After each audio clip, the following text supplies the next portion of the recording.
aakyat yun.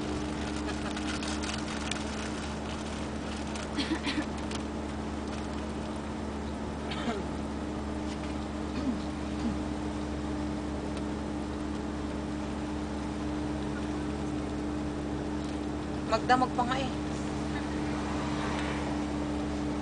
Magkagabi, konti na lang ang kapatay niya. Yung alangan yung lugar lang. Yung mga asawa naman nila kasi mga buntis sa umaga eh.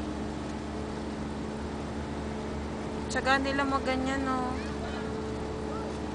Ay, nabasa ako. Lamig! Ano? Ito. Aakyat tayo doon, kasama ko.